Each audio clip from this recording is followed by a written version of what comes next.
Hallelujah. प्रभु की स्तुति हो, परमेश्वर का धन्यवाद हो। आइए प्रिय, हम प्रार्थना करेंगे। प्रभु की वाणी सुनने से पहले महान जीवित परमेश्वर आपकी स्तुति करते हैं। आज के शाम आपका शुक्रिया करते हैं। आप अति महान करुणा निदान परमेश्वर हैं, अनादिकाल से अनंत काल तक के परमेश्वर हैं। आपने प्रभु हमें ये सौभाग्य दिया कि हम सब आज आपके वचन को मनन करने पाएं। और प्रभु पवित्र आत्मा जी, आप हम सबकी सहायता कीजिए, मदद कीजिए कि हम इन वचनों को जो हम पढ़ते हैं समझने पाएं। हम सबके आत्मा, जीवन और व्यवहार में ये वचन उतरने पाएं।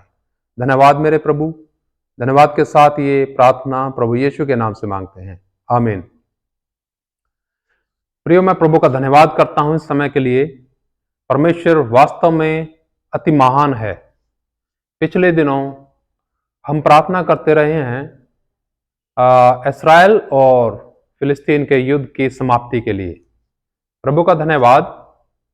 हमने खबर सुनी है कि इस समय युद्ध विराम है और आप लोग भी लगातार इस्राएल की शांति के लिए प्रार्थना करते रहिएगा और फिलिस्तीन की शांति के लिए प्रार्थना करते रहिएगा, ताकि परमेश्वर का कार्य वहां पर बढ़े और अंधकार का कार्य समाप्त हो। प्रियो, आइए हम अपने विषय पर लौटें। हम प्रभु के वचन में देखते हैं किस प्रकार से प्रभु का दास संत पौलुस बताता है अपनी पत्री में कि हम बिना लक्ष्य के कैसे हैं, और अगर हमारे पास लक्ष्य है तो हम क्या प्राप्त कर सकते हैं। आइए हम प्रभु की वाणी में चलेंगे और पहला कुरिन्थियों उसका 9 अध्याय उसका 24 वचन से 27 तक मैं पढ़ना चाहूंगा।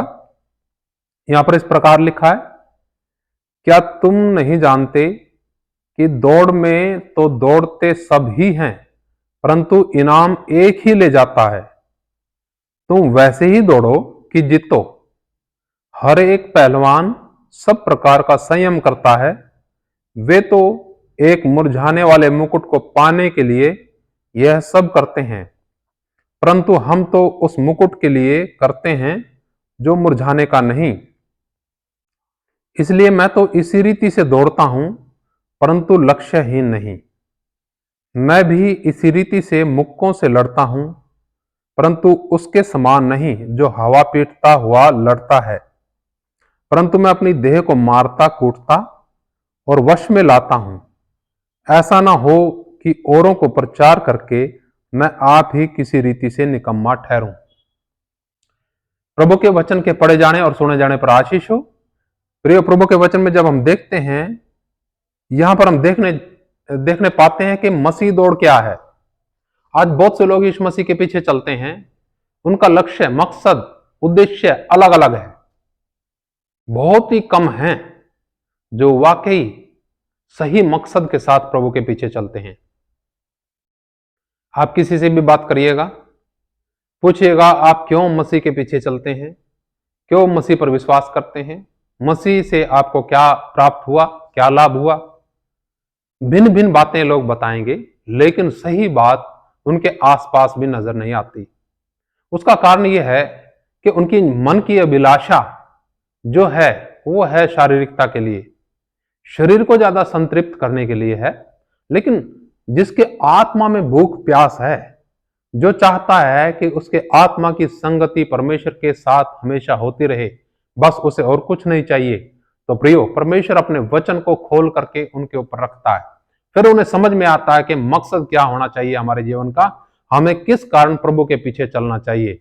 यहां पर हम देखते हैं बिना मकसद के जो चलता है वो नाश की तरफ जाता है, लेकिन जिसके पास मकसद है, जिसके पास उद्देश्य है, लक्ष्य है जीवन के अंदर, वो अपनी मंजिल को एक दिन जरूर प्राप्त करेगा। इस वचन के अंदर देखिए हम किस प्रकार से मंजिल को देखने पाते हैं। यहां पर संत पौलुस लिखता है, क्या तुम नहीं जानते कि दौड़ में दौड़ते तो सभी हैं, परंतु इनाम एक ही ले जाता है। तुम वैसे ही दौड़ो के जीतो। हर एक पहलवान सब प्रकार का संयम करता है।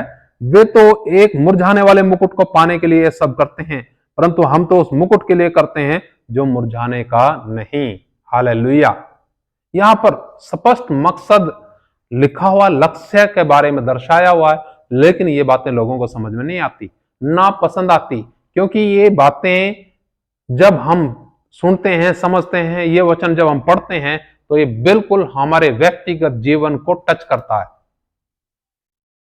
और हमारे व्यक्तिगत जीवन में खलबली मचाता है, जो हम नहीं चाहते।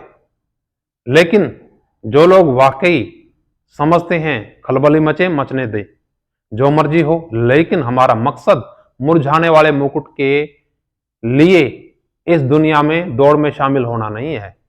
हमारा मकसद उस मुकुट के लिए मसीह के पीछे दौड़ना है, जो कभी मुरझाने का नहीं। हालेलुया। प्रियो, परमेश्वर प्रभु उन लोगों को वो मुकुट देगा जो कभी मुरझाने का नहीं, जो लोग उसके आने की बाट जोते हैं, जो लोग उसके पीछे हर परिस्थिति में चलते हैं। प्रभु की स्तुति हो। प्रियो, आगे लिखा है, मैं पढ़ता हूं यहां प्रवचन में। प्रभु का दास कहता है, इसलिए मैं तो इसी रीति से दौड़ता हूं, परंतु लक्ष्यहीन नहीं। अब सोचिए, आपके पास लक्ष्य है? क्या लक्ष्य है? आप एक किसी घर पर अपना घर बनाना चाहते हैं, घर बनाना चाहते हैं, आप क्या क्या करेंगे? पूरा नक्शा आपके पास, पूरा सिस्टम आपके पास, सारी चीज आपकी समझ में होगा तो एक मकान खड़ा होता है। कोई भी मकान किसी भी व्यक्ति की सोच के आधार पर तैयार होता है। हर एक व्यक्ति का अलग अलग मकान है। ऐसे ही हमारा जीवन भी अलग अलग है। हम सबके मकसद अलग अलग हैं, लेकिन जो प्रभु के लोग हैं, परमेश्वर के बंदे, उनका एक मकसद है बस, और कुछ मकसद नहीं जो प्रभु ने दिया। सबसे पहले हमें प्रभु की समानता स्वरूप में आना है।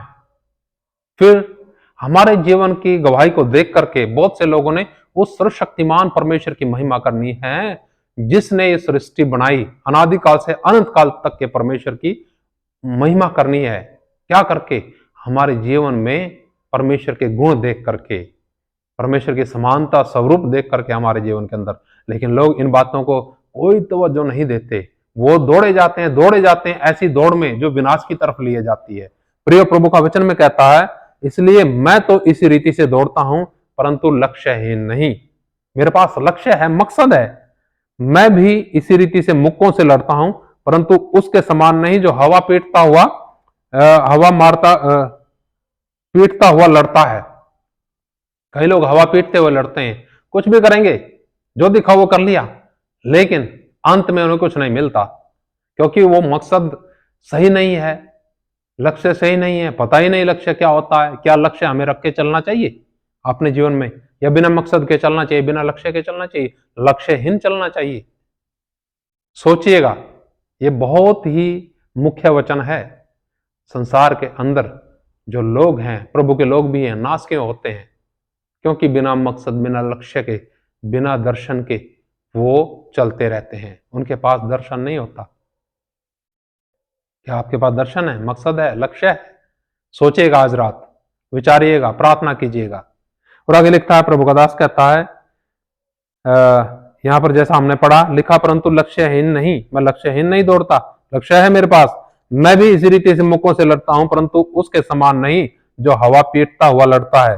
परंतु मैं अपनी देह को मारता कूटता और वश में लाता हूं, ऐसा ना हो कि औरों को प्रचार करके मैं आप ही किसी रीति से निकम्मा ठहरूं। प्रियो, सोचिए, क्या आप अपनी देह में जो शारीरिकता, उसको तृप्त कर रहे हैं, उसको बढ़ावा दे रहे हैं, या मारते कूटते हैं, वश में लेके आते हैं? अगर नहीं वश में लेके आएंगे, नहीं मारेंगे कूटेंगे, तो प्रियो, बेशक जितना मर्जी संदेश सुनाएं, जितनी मर्जी गवाही दें, एक समय आएगा सब कुछ व्यर्थ होगा। कुछ फल आपको अपनी सेवकाई में, जीवन में देखने को नहीं मिलेगा। आइए हम प्रार्थना करते हैं, आपके लिए भी प्रार्थना करेंगे। परमेश्वर आपको दर्शन दे। दर्शन का मकसद कोई सौपन की बात नहीं कर रहा हूं मैं, फिर किसी दिन दर्शन के विषय में भी बात करेंगे, लेकिन मकसद समझिएगा, लक्ष्य समझिएगा। प्रभु आपको लक्ष्य समझने में सहायता करे, मदद करे। आइए हम प्रार्थना करेंगे। पिताजी, हम आपका शुक्रिया करते हैं आज की शाम के लिए, इन वचनों के लिए, जहां आपका दास संत पौलुस कहता है कि मैं लक्ष्यहीन नहीं दौड़ता, मेरे पास मकसद है। मैं अपनी देह को मारता कूटता और वश में लेके आता हूं। कहीं ऐसा ना हो कि मैं औरों को प्रचार करके खुद ही निकम्मा न ठहरूं। पिताजी, हम सबको ऐसी तौफीक दे, ऐसी समझ दे कि हम सब भी इन बातों को समझने पाए और हम सब भी अपनी देह और उसके अंदर जो वासनाएं हैं, अभिलाषाएं, उनको मारे कुटें और अपने लक्ष्य की तरफ बढ़ते जाएं। प्रभु, एक एक भाई बहन बच्चे बुजुर्ग नौजवान के लिए प्रार्थना करता हूं। प्रभु अपनी समझ दे, सहायता करें, मदद करें।